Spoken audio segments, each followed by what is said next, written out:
Might think London, one of the world's most expensive cities, would be able to provide the basics for its poorest. But shelter, that most simple human need, is under attack.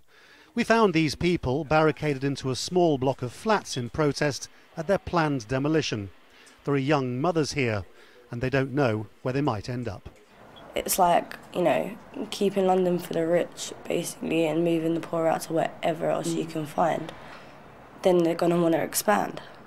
So it's like, then what do the people, out of London do? Where do they have to go then? The housing estate is right next to London's Olympic Park, and it's become a symbol of where it all went wrong. 2 years on from 2012, a small flat in this new block costs $700,000. The people whose homes are under threat have come to the view that the Olympics ended up being a massive corporate wolf dressed in sheep's clothing. Of course, things like this happen in other parts of the world too. Mumbai in India, for example, where gradually the slum dwellers have been squeezed and squeezed by the money men. Here, as there, people demand that their voices heard, insist that they have rights. But of course, the great irony about this place is that the gentrification and the social cleansing have happened off the back of the Olympic Games, which are supposed to be good for everybody. And where might people go? 62-year-old Maria had lived on the estate for 40 years before being evicted.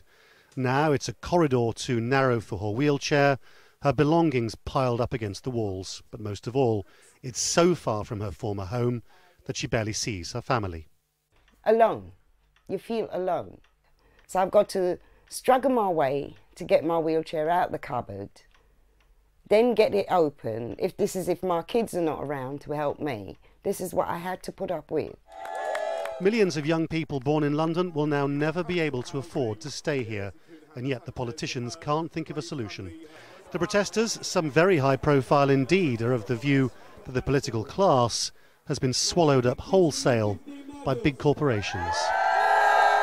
Ordinary people are losing their homes, so people that have got loads of resources can garner more resources. I think that's a fair depiction of what's happening. Yeah, I think it's also a bigger issue of destroying communities, destroying the strength and power of local communities for big business and corporations, Local politicians insist it was the financial crash which made it impossible for them to pay for better cheap housing.